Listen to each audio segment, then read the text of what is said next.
Добрый вечер, это новости 24. Коротко о главном.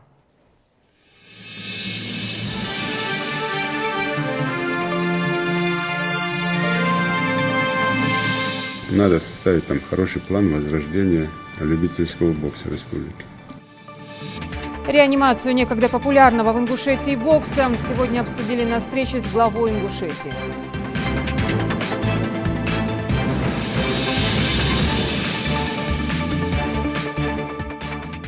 Они должны проверяться и классными руководителями, и участковыми, что там действительно этот ребенок и его родители проживают. Кого зачисляют в школы? Сегодня в эфире обращения граждан, связанные со сферой образования, по следам диалога с народом.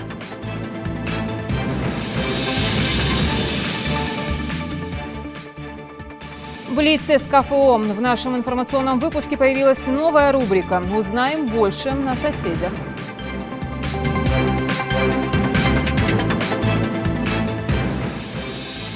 У меня в подвале вот вода такая стоит. Уже месяц я обращалась во все инстанции. Продолжаем держать под наблюдением проблемы жителей региона. Спецпроект глазами Мадины Пугоевой.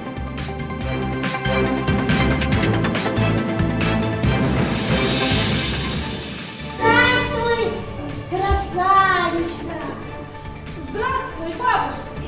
Мой хозяин хочет взять тебя замуж. Тюз вернулся с гастролей. Наша сказка странствий покорила международный фестиваль театров кукол.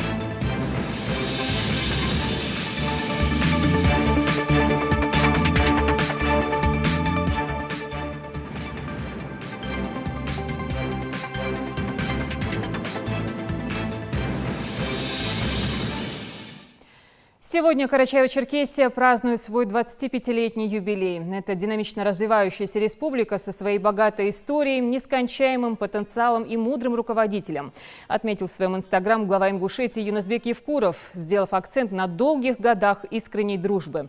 Программа празднования, надо сказать, обширная и рассчитана на несколько дней.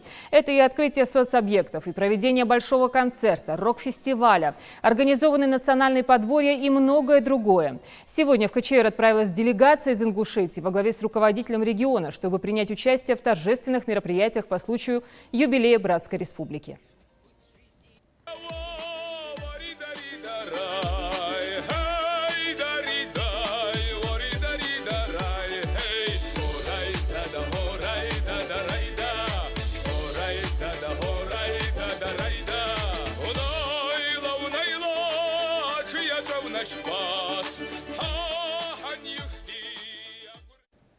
Хотел бы прежде всего выполнить поручение президента Российской Федерации, нашего национального лидера Владимира Владимировича Путина, и огласить его приветствие в связи с 25-летием образования Карачаево-Черкесской Республики в составе Российской Федерации. Жителям Карачаево-Черкесской Республики.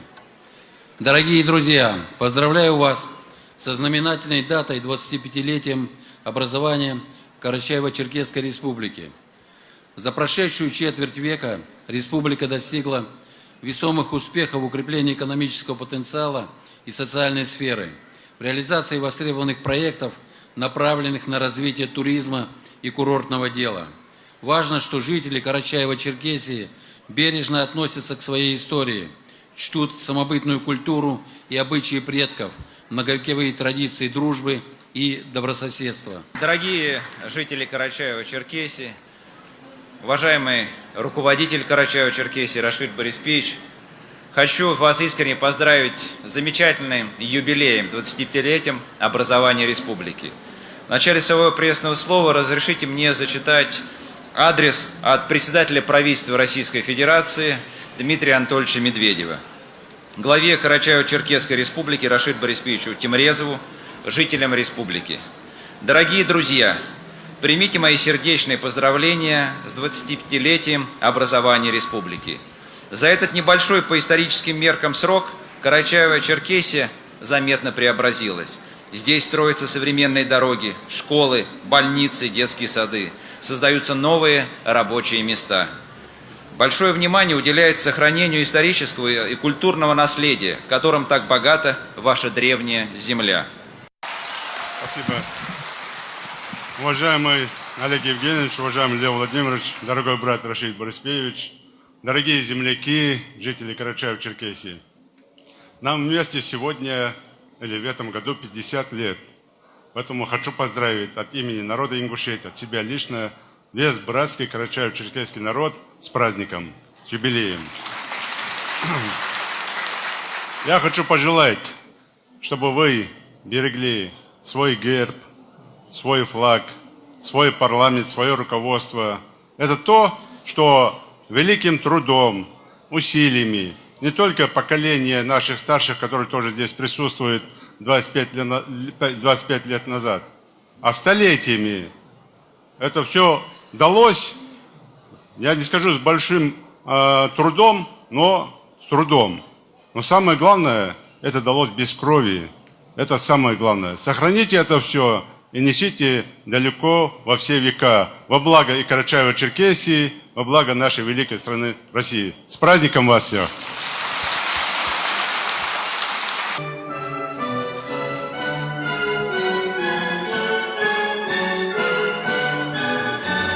Главе Кабардино-Балкарской. Дорогие друзья, уважаемые жители Карачаево-Черкесской республики, уважаемый Рашид Бориспеевич, разрешите прежде всего от жителей Российского Крыма, от себя лично, поздравить всех вас с 25-летием со дня образования вашей республики.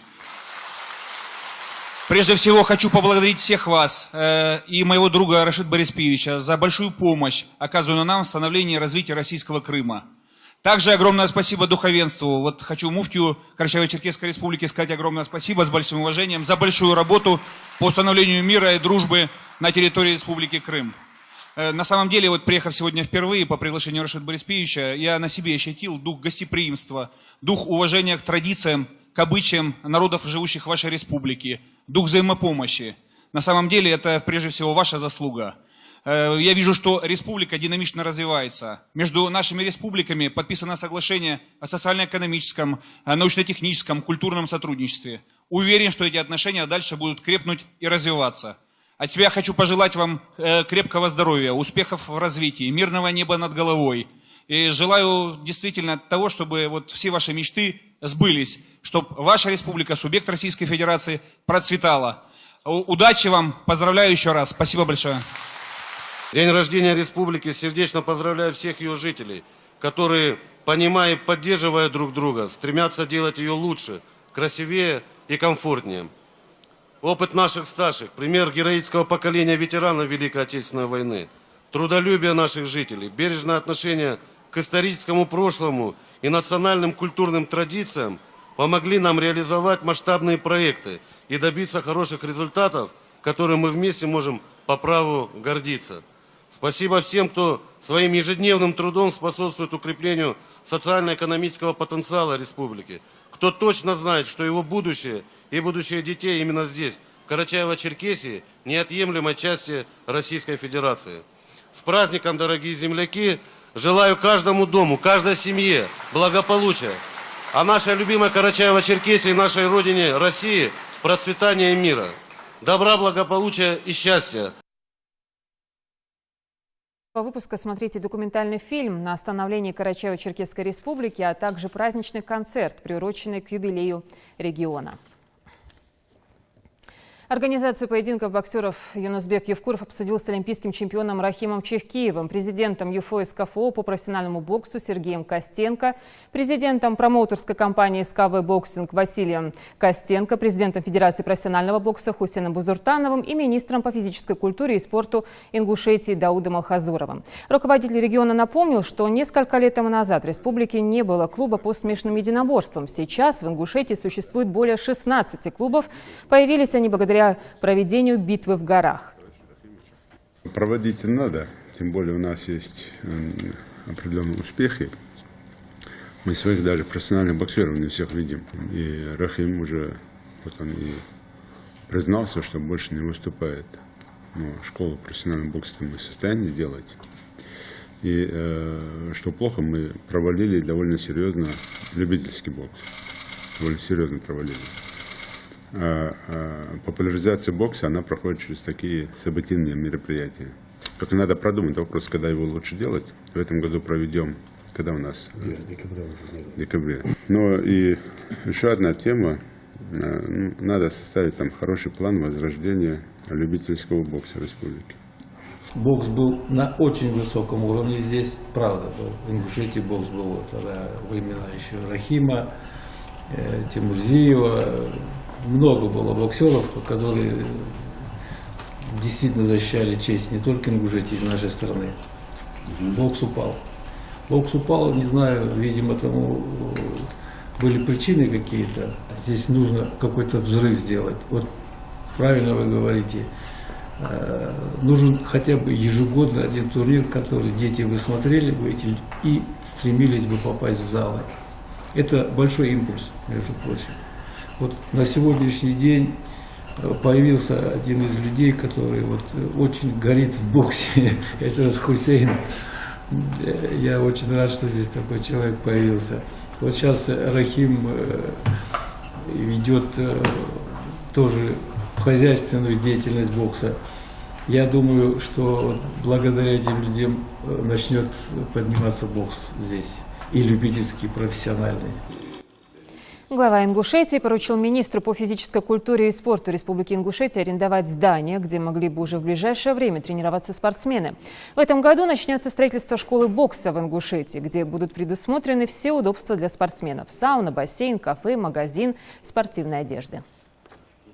С Рахимом подыскать место на начальном этапе, посмотрите место, где мы можем арендовать года на 2-3. И планово под наш клуб там строить отдельное специализированное здание. Нам надо сейчас найти инвестора, кто готов вложить свои деньги, но так, чтобы у него там экономика была.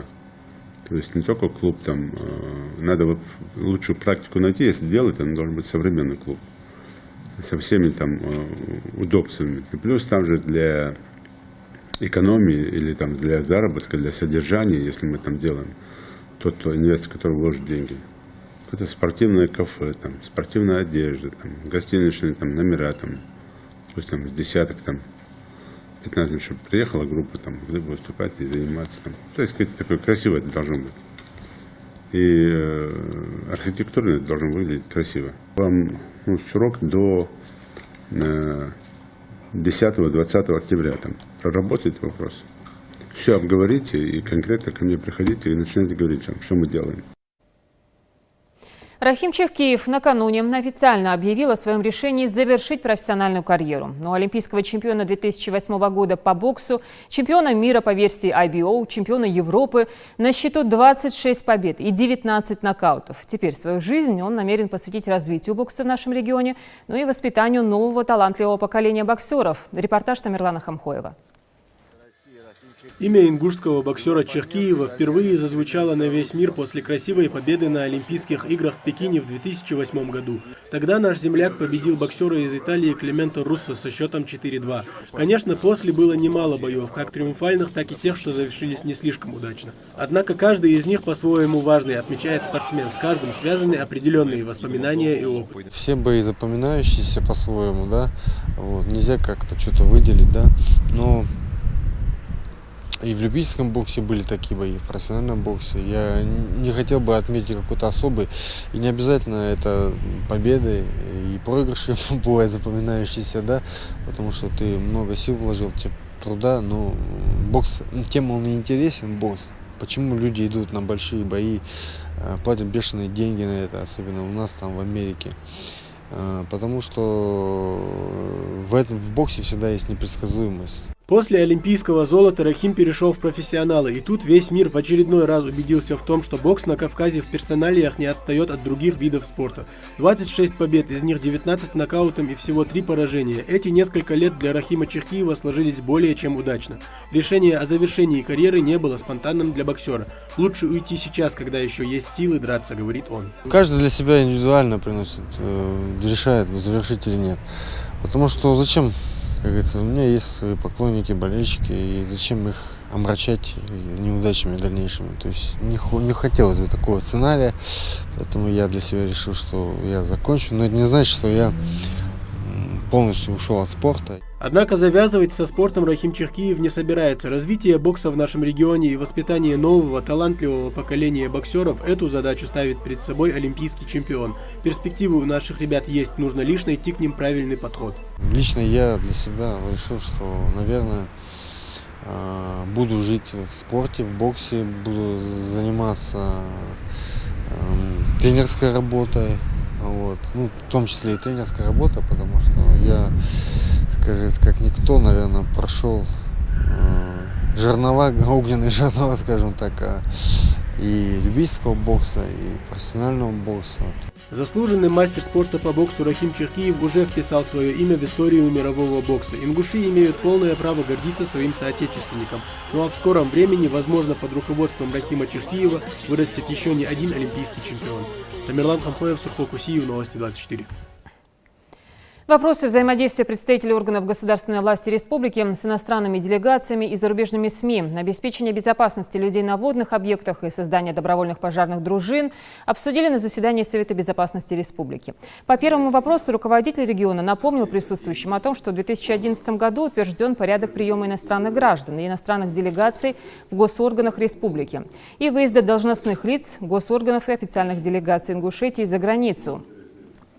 На заседании с заместителем начальника ФСБ России по Республике Ингушетия Ахмадом Бауаевым были озвучены основные нарушения, которые допускаются по данной теме, и предложения.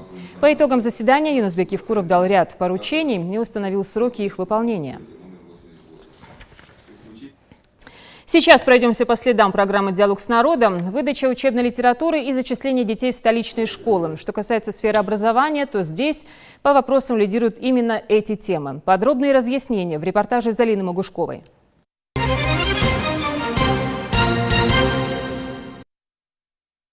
В одном из вопросов, поступивших на диалог с народом, обратившийся попросил разъяснений по поводу неполных комплектов книг, выданных в школе. По этой причине их приходится покупать самим родителям. По данным регионального Минобра, в 2016 году по госконтракту с издательским домом было приобретено более 60 тысяч учебников по всем направлениям с 5 по 11 классы. Помимо этого был обновлен старый фонд книг начальных классов. Некоторые проблемы возникли с учебниками по информатике, иностранному и родному языку. В рамках этого контракта просвещение не издает учебники информатики. И здесь уже образовательная организация сама решает, какой программой они будут пользоваться.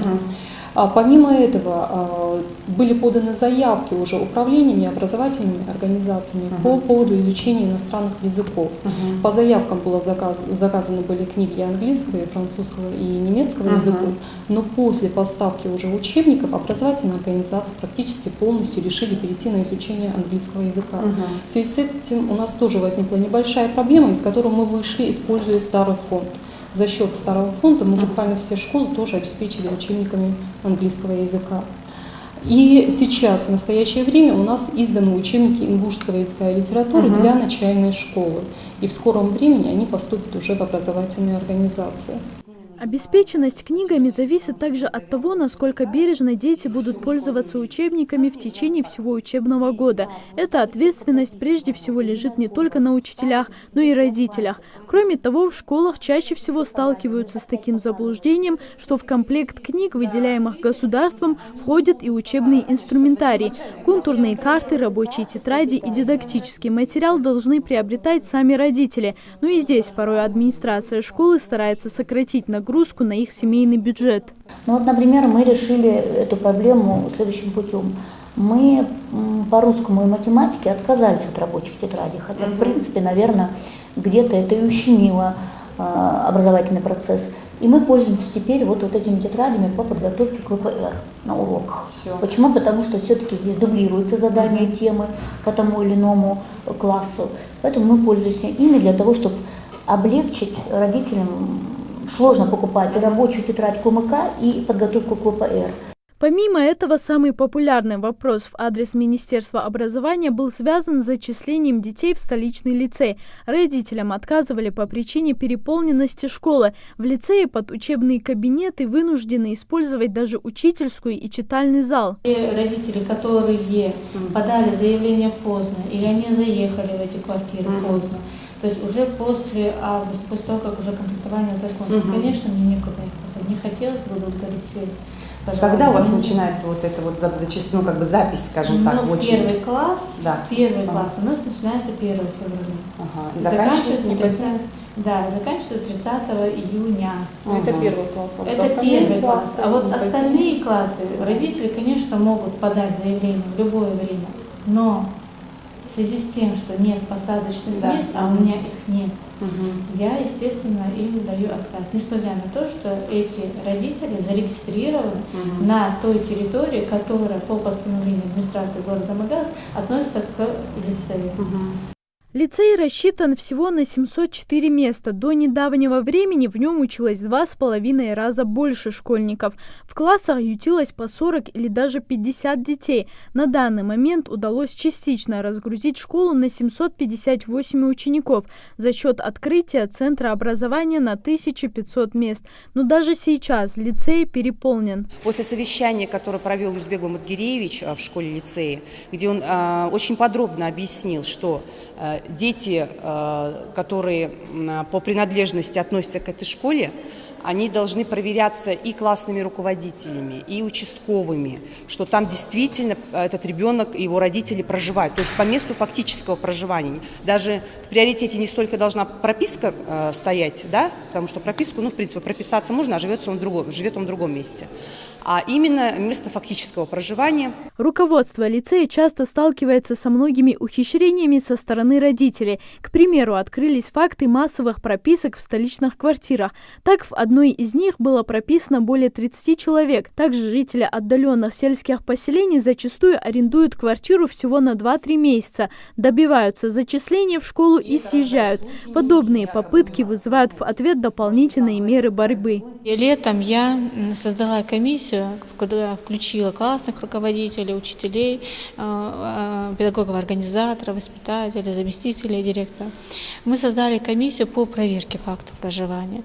И все 97 домов, которые относятся к нашему лицею, мы полностью все эти дома, мы сделали паспорта на все эти дома, мы переписали все квартиры, на каждую квартиру у нас есть свой паспорт, и от 0 до 18 лет всех детей мы переписали. То есть такая база данных у меня теперь есть. И я так думаю, что сейчас людям, которые хотят хитрить, им, наверное, будет немножко сложнее, я надеюсь просто. В Минобре отвечают, что в погоне за личным удобством родители ущемляют как чужих, так и своих детей в качестве образования, хотя, по идее, именно оно должно быть в приоритете. Залина Могушкова, Хаваш Гойгов, Новости 24. 23 проекта по самым разным направлениям. Гранты на общую сумму более 14 миллионов рублей. Так завершился Машук-2017 для ингушских активистов. Напомню, Северокавказский молодежный форум проходил в августе в Пятигорске. Многие из проектов уже в процессе реализации. В их числе идея по содействию в реабилитации детей со сложными заболеваниями через ипотерапию, то есть лечение верховой ездой. Автор проекта – благотворительный фонд МИАЛ. Грант составил 2,5 миллиона рублей. Планируется реализовать данный проект на базе реабилитационного центра, который находится у нас в Магасе. У них территория свободная на задней части, около 5000 квадратных метров. Постройка необходимых объектов – это конюшня для лошадей, кормохранилище, сеновал и, естественно, манеж для проведения курсов ипотерапии. Также грант в размере 2,5 миллионов рублей выиграл и проект «Наследие дикой дивизии». Согласно замыслу автора, в программу входит проведение масштабной экспедиции научно-исследовательских работ по сбору архивных материалов, на основании которых будет снят документальный фильм, полностью раскрывающий историю легендарной Кавказской туземной конной дивизии. Также в рамках проекта планируется проведение крупной тематической выставки и конных походов. Проект мы начали готовить довольно давно, это в 2016, после Машука 2016 года. Весь актив, сильные ребята, которые там были, объединились в единую организацию, открыли свое НКО, то есть некоммерческая организация, молодежная инициативная группа, и начали готовить и маленькие индивидуальные проекты, и один крупный проект. Крупным нашим проектом был это проект «Наследие дикой дивизии». Его мы готовили довольно тщательно в течение нескольких месяцев. Мы запускаем Блиц по СКФО. Новая рубрика информационной программы «Новости-24». Это мини-дайджест событий субъектов Северокавказского федерального округа.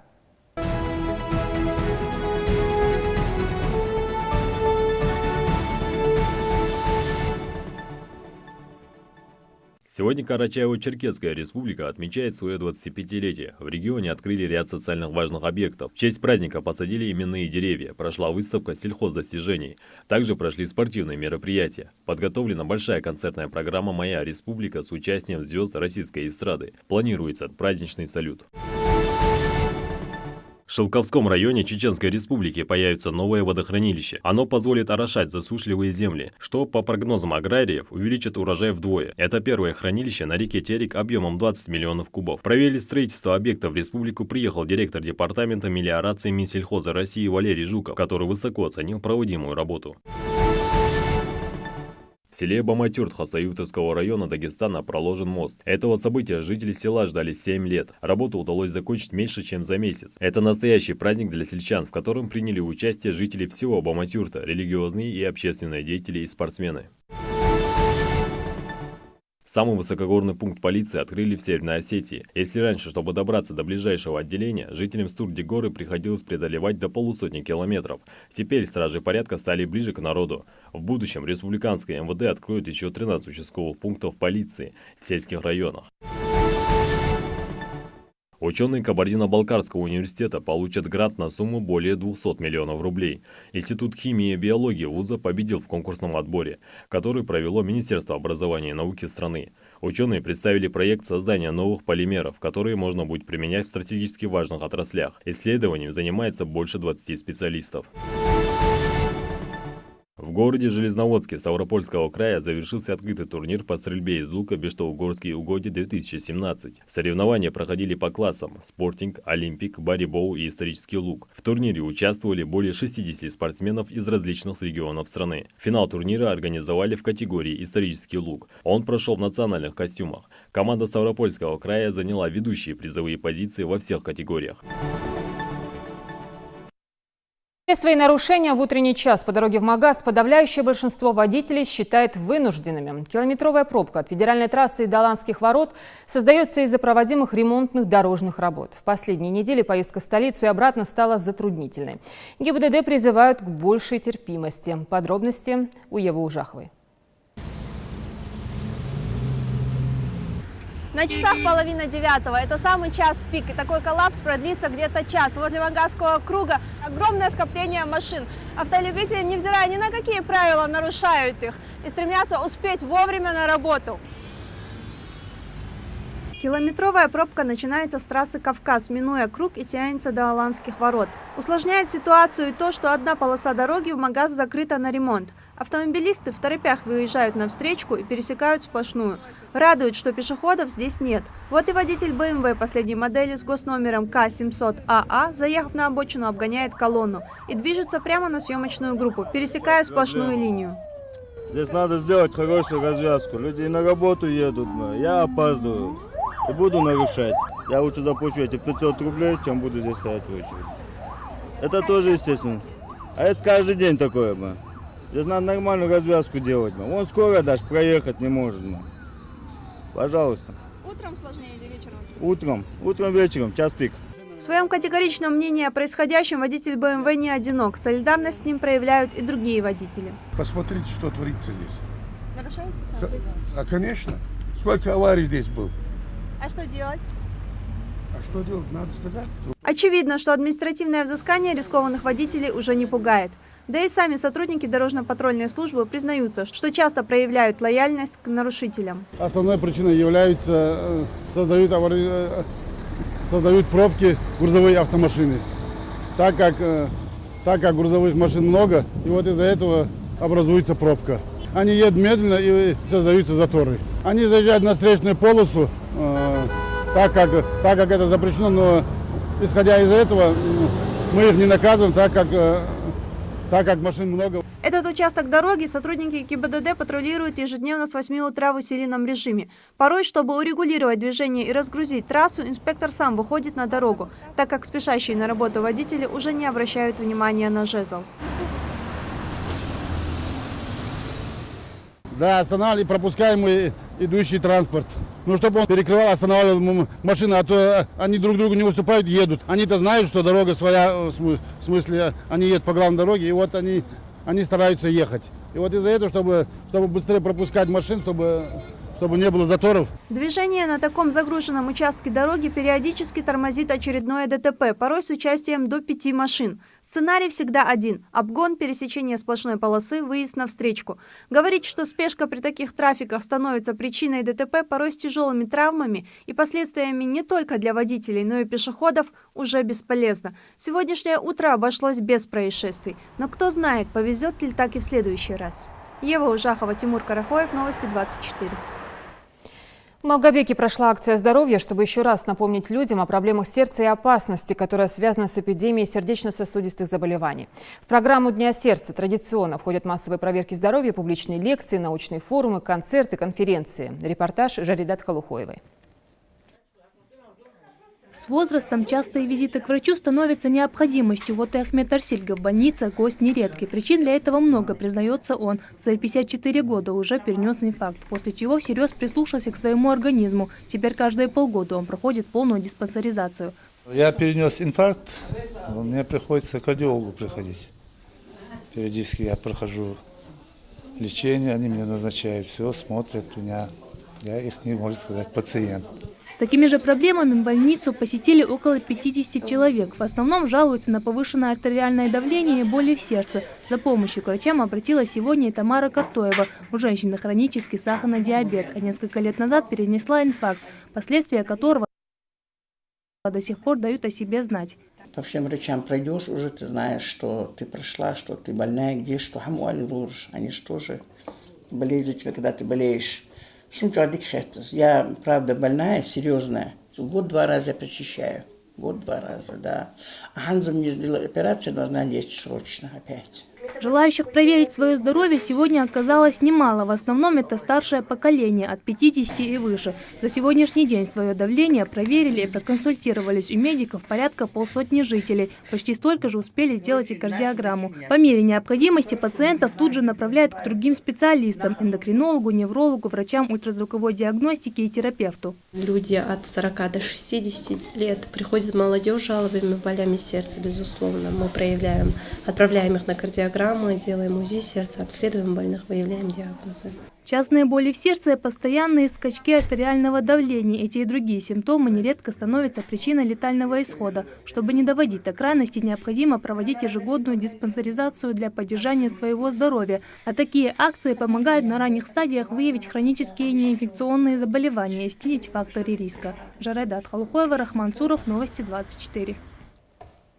Неисправная канализация, убитая дорога и много других видеообращений продолжают присылать наши зрители на проект информационной службы «Под наблюдением». Сегодня наш корреспондент Мадина Пугоева отправилась в Малгобек и селение Гамурзиева.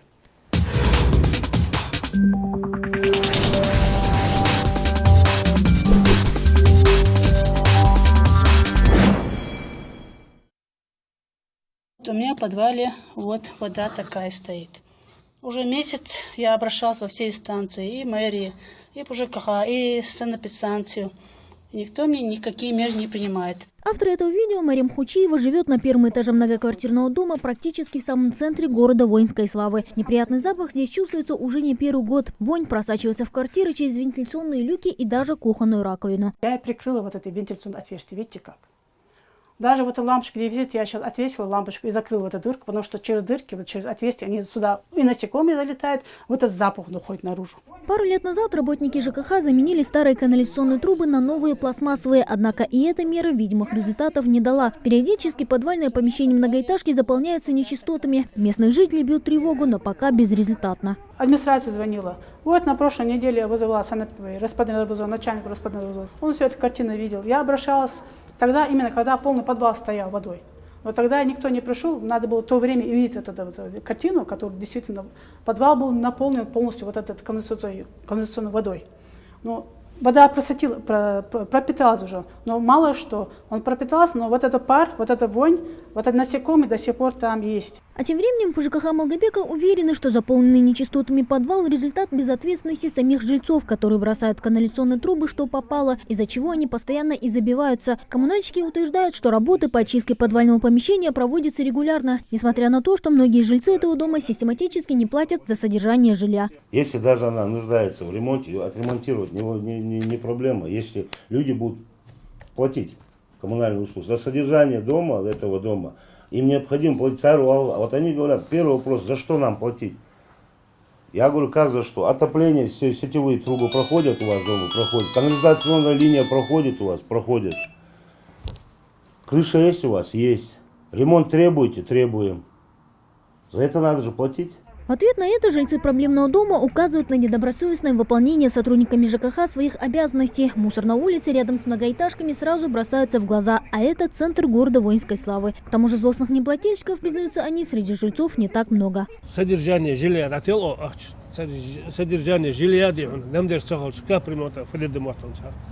40-го года брали таблицу. Ремонт крыши, ремонт подвала, 35-й, 40-й год. До этого времени, если я доживу, гарантирую, я за весь период остану до цены. Пока в Малгобеке идет противостояние между коммунальщиками и жильцами многоэтажки, в Гамурзиево съемочную группу ждут жители новостроек. Любуясь на красоту местной природы, невольно начинаешь замечать установленные здесь деревянные опоры, благодаря которым жители самостоятельно провели в каждый дом электричество. Сколько еще они простоят, сказать сложно, но о том, что жизнь детей и взрослых под угрозой, ясно и без слов. Если свет и газ здесь кое-как своими силами удалось провести, то ситуацию с дорогой новоселы изменить не в состоянии. Участок, по которому сейчас передвигаются и пешеходы, и автомобилисты, в дождливое время превращается в горы грязи. Жители негодуют, таксисты отказываются преодолевать препятствия, а скорая помощь и вовсе не знает, как сюда добираться. Сделайте проезжую часть, будьте любезны, сделайте, да создайте благо. Потом, и сейчас рыночная экономика, во-первых, мы и за свет будем платить, и за дороги будем платить, за все будем платить. Район новостроек начали заселять еще в 2003 году. Улица 13-я линия на данный момент одна из самых крайних. Учитывая, что она расположена вблизи крутого склона, при неблагоприятной погоде машины здесь начинают заносить прямо в сторону обрыва. Перед тем, как обратиться в редакцию национальной телерадиокомпании, местные жители попытались достучаться до властей, написав коллективное заявление на имя главы администрации Гамурзиева.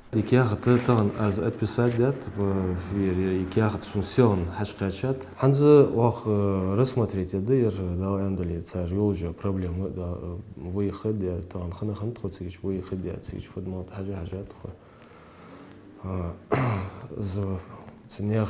проблемы в течение недели за вопрос о закрытии. Верить или нет, обещание местных властей покажет время, а мы через 2 недели вновь вернемся на улицу 13-я линия, чтобы проверить, проложили здесь дорогу или нет. Мадина Пугуева, Сурхо Кусиев, Адам Далаков, Новости 24. Завершились гастроли театра юного зрителя. Актеры ТЮЗа вернулись из Рязани, где участвовали в 16-м международном фестивале театров кукол «Рязанские смотрины». На большой сцене представили постановку «Сказка странствий», в которой отразили тонкости национального колорита. Подробности у нашего корреспондента. Отправился Турбал-богатырь в далекий путь на поиски волшебной птицы. Театр кукол – это давно уже не тростевые персонажи, а словно живые существа, которые оживают на сцене и говорят на разных языках. Давным-давно, когда на земле жили богатыри, когда люди понимали язык зверей, а по лесам бродили оборотни, в горах обитал страшный вампал. Так начинается спектакль «Легенда», рассказывающий о древнем народе и его герое-богатыре Турпале. Здравствуй, красавица! Здравствуй, бабушка! Мой хозяин хочет взять тебя замуж. Артисты театра юного зрителя только вернулись с гастролей. Недавно в Рязанском областном театре кукол состоялся 16-й международный фестиваль театров кукол «Рязанские смотрины». На большой сцене ТЮЗ представил постановку «Сказка странствий». Показали наш быт. Они с этим не знакомы, они этого не знают, поэтому они были в восторге. Но во всяком случае аплодировали стоя. И на бис вызывали еще раз. Сказки странствий собрали персонажей из всех ингушских сказок и мифов, знакомых каждому из нас еще с детства. В центре сюжета главный герой Турпал-богатырь, который отправляется в путь за похищенной из башни Согласия злым вампалом птицей счастья. Благодаря профессионализму актеров зритель не только верит тому, что видит на сцене, но и мысленно переносится в сказку. Первый раз, когда выходишь, первые минуты там ты нервничаешь, конечно, не знаю, как отреагировать. Но зритель реагировал нормально, поэтому как бы переживать по этому поводу не приходилось. Зритель, скажем так, и там, и здесь он практически одинаковый, реагирует. Вот я замечал, реагирует на одни и те же моменты, высказывания, реагирует одинаково. На международном фестивале актерская труппа постаралась продемонстрировать все свое мастерство, показав в постановке всю палитру национального колорита. Мы знакомили зрителя с нашими горными местами, с нашими историческими башнями. В этом спектакле в совокупности работает видеопроекция, свет и, конечно, соответственно, живой план. Поэтому мы ждали большого результата, и мы действительно познакомили российского зрителя с нашими традиционными вещами, где они непосредственно были благодарны тем, что мы все-таки придерживаемся своих обычаев, традиций и преподносим российскому зрителю все самое хорошее и поучительное. За 28 лет работы фестиваля в нем приняли участие свыше 100 ведущих театров России и ближнего зарубежья. Более 40 иностранных коллективов поставлено более 400 спектаклей. 16-й международный фестиваль театров кукол «Рязанский» и «Смотрины» 2017. Это стало не просто очередными гастролями для актеров вуза, но также и способом обмена опытом между другими известными российскими и зарубежными театрами, такими как Москва, Саратов, Барселона и многими другими. Приобщиться к удивительному, яркому и безграничному искусству кукольного театрального творчества смогли более 60 тысяч зрителей, ну а сами актеры получили бесценный опыт. Данные фестивали, выезда, отсмотр других спектаклей, как работают коллеги по цеху, это очень такой колоссальный обмен опытом, потому что ты смотришь, как работают твои коллеги по цеху, ты растешь вместе с ними, то есть взаимная такая энергетика. Расслабляться актерам Тюза еще рано, теперь у них начинается новый театральный сезон. Впереди подготовка к 2 кукольным фестивалям, которые пройдут в северной столице и Самаре. Михаил Тангиев, Руслан Албагачиев, Халаш Гойгов, Новости 24. В клинике Академия здоровья провели сразу несколько сложнейших операций в области онкогинекологии. Наши медики работали во взаимодействии с врачами городской клинической больницы Москвы, департамента здравоохранения столицы. Сейчас пациенты восстанавливают свои силы в новом хирургическом круглосуточном стационаре. Репортаж нашего корреспондента. Очередная сложнейшая операция онкогинекологии, проведенная докторами из Москвы, прошла успешно. Пациент уже в стационаре приходит в себя после наркоза. Виталий Антипов – специалист в области гинекологии и онкогинекологии, доктор медицинских наук, заместитель главного врача по акушерству и гинекологии в 24-й государственной клинической больнице департамента здравоохранения Москвы и кандидат медицинских наук Дона Калиматова. Второй день ведут прием пациентов и уже провели 6 операций. Такой сложности операции в нашей республике проходят впервые. Цель нашего сегодняшнего приезда заключается в том, чтобы помочь пациенткам прооперировать больных, которым в Ингушетии данные операции именно с использованием конкретно лапароскопического доступа при этом диагнозе пока не выполнялись. И к сегодняшнему дню мы также, используя и мастер-класс, то есть демонстрируя наши навыки и возможности другим специалистам, мы выполнили операции из лапароскопического доступа. Эти операции прошли успешно. Пациентки уже на сегодняшний день поднимаются, и сегодня планируется еще несколько операций. Благодаря современному оборудованию пациентам больше не нужно выезжать в соседние республики для проведения сложнейших операций, ведь хирургическое отделение Академии здоровья оснащено диагностической, лечебной, реабилитационной техникой, включая современные медицинские приборы и комплексные системы по обеспечению жизнедеятельности организма. Клиника оборудована современным операционным залом, анестезиологическим оборудованием последнего поколения, которое позволяет проводить малоинвазивные и эндоскопические операции любой сложности. Мы пройдем пациентке, которой вчера было удалено 3 миоматозных узла. Общие размеры матки 12-14 недель. В предыдущие времена, наверное, однозначно было бы предложено только лапаротомический доступ, возможно, даже экстирпация матки. Раньше разрезы были и ввозились непосредственно в самой ране. А сейчас все инструменты в ране, а сам хирург и его снаружи. В клинике Академия здоровья открыт первый частный хирургический круглосуточный стационар. В уютных одно- и двухместных палатах, оснащенных отдельными санузлами, комфортабельными регулируемыми кроватями, телевизором и доступом в интернет, пациенты восстанавливают силы после операции и сложных диагностических процедур под наблюдением квалифицированных врачей и медицинского персонала. Большинство операций в стационаре Академии, как и во всех ведущих хирургических клиниках, проводится в режиме одного окна. Передовое оборудование и современные техники хирургического лечения обеспечивают малотравматичность и быстрое восстановление после вмешательства. По моему мнению, это одна из ведущих клиник Ингушетии на сегодняшний день, которая оснащена самым современным оборудованием. И без ложной скромности, я думаю, представители этой клиники могут похвастаться тем, что оборудование операционных, оборудование палат ничем не уступает самым современным московским клиникам. Также в стационаре Академии здоровья можно пройти полноценный комплекс диагностики, позволяющий за короткий период времени сделать объективные выводы о состоянии вашего здоровья, подтвердить или исключить наличие острых или скрытых заболеваний и предрасположенность к ним. После прохождения обследования пациент получает паспорт здоровья, который содержит не только данные о текущем состоянии пациента, но и рекомендации для проведения индивидуальной профилактики. Обследование проводят не только врачи нашей республики, но и приглашенные специалисты из Москвы, Ставрополя, Краснодара. Ознакомиться с ценами можно на консультации в Академии здоровья. Амина Бокова, Адам Кадзоев, Новости 24. Очередное праздничное мероприятие ожидает жителей республики. Во Дворце спорта «Магаз» пройдет концерт «Осенний звездопад», посвященный Дню учителя. Артисты Кавказской эстрады порадуют публику своим творчеством уже 6 октября. С покупкой билетов стоит поторопиться. Репортаж Амины Боковой.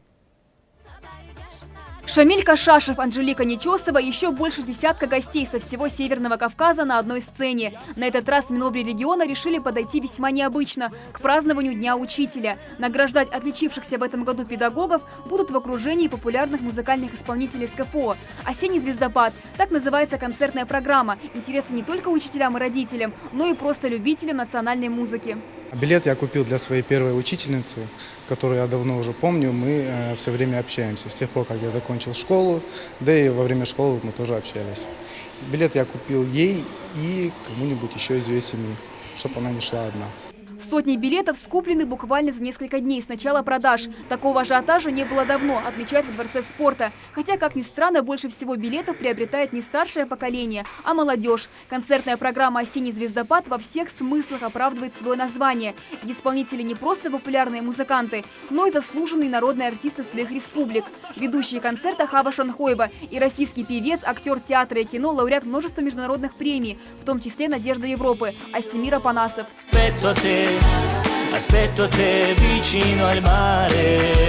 Мы старались подобрать артистов более-менее, значит, под категорию как раз-таки учителей, так как это их праздник.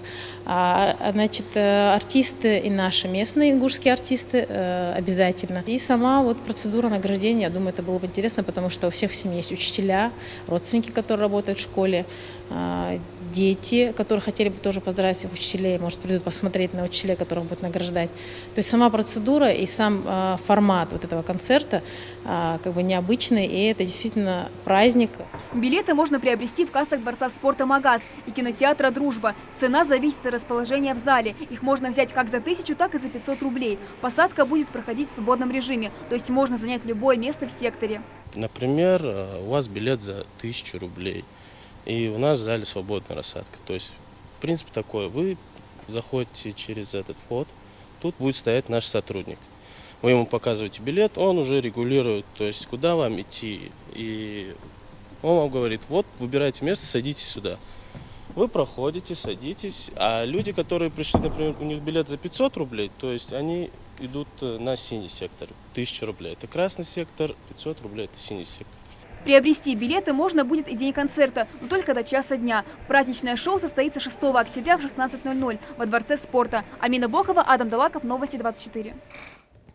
Ангушт готовится к домашнему матчу с футбольным клубом «Машук» КМВ «Пятигорск». Сегодняшняя тренировка длилась около 2 часов. За это время подопечные из Самархиева проделали большой объем работы. Тренировка началась с разминочных упражнений, затем игроки потрудились в квадратах. Репортаж Зелимхана Калоева. На поле сегодня весь состав «Ангушта». Уже в субботу команде предстоит встретиться с футбольным клубом «Машук КМВ» из Пятигорска. Матч 11-го тура фонд первенства России по футболу ПФЛ «Зоны Юг». Прошедшая игра с командой из Майкопа для футболистов выдалась жаркой и не самой удачной для «Ангушта». Итоговый счет составил 3-1 в пользу соперника. Мы не так были готовы к этим стандартам, не были готовы к этому. Пропустили легко с первых минут. Со стандартов с углового пропустили. И второй тоже угловой, тоже не разобрались с игроками. Не теряя времени, футболисты «Ангушта» вкладываются в полную силу. Сначала разминка, потом упражнения и так называемые футбольные трюки. Без таких нагрузок не обходится ни одна тренировка перед важным матчем. И это не исключение. Футболисты готовы к игре. Тренер который раз напоминает, самое главное в команде – сплоченность, а победа придет сама с собой. Соперник у клуба серьезный, но «Ангуш» не намерен уступать ни физически, ни морально. Неплохой результат на данный момент. Конечно, мы могли быть выше, там много потеряли таких своих, можно сказать, очков. Ну ничего, в принципе, 5-е место пока неплохой результат. Надеюсь, что и дальше будем также двигаться. Дэнни Дамиев делится, что выигрывать в команде помогают болельщики и даже погода. Это, по его мнению, один из важных элементов любой игры. В прохладную погоду легче играть, в плане того, что тело не горит, не разогревается. Потому что прохладная погода, думаю, нам поможет завтра. Сейчас команда располагается на 5-м месте турнирной таблицы ПФЛ «Зоны Юг» с небольшим отставанием от команд «Биолог», «Новокубанск» и «Афипс». Но самая большая мотивация для игроков – это, конечно же, поддержка болельщиков, которую даже на выездных матчах не пропускает ни один турнир. Настрой боевой, подготовку на высоте уже завтра в 15:00 в стадионе имени Рашида Аушева «Ангуш» встретит гостей из Пятигорска. Футболисты обещают показать красивую игру. Зелимхан Калоев, Сурхол Кусиев, Новости 24. Ну и в завершении расскажу о том, что в Германии внимание ослика по кличке Фитус привлек ярко-оранжевый спорткар недалеко от пастбища. Приняв его, видимо, за большую морковку на колесах, животное покусало дорогой автомобиль и подвело своего хозяина под суд. Теперь тому придется выплатить владельцу машины, бизнесмену Маркусу Цану, более 5000 евро. Решение принял суд города Гиссен, куда обратился водитель после того, как фермер отказался возместить ущерб. Ремонт машины обошелся в 30 000 евро. Большую часть покрыла страховка. Бизнесмен признался, что зла на осла он не держит. Так что не паркуйте автомобили у загонов. Следите за новостями на канале Ингушетия и до встречи в эфире.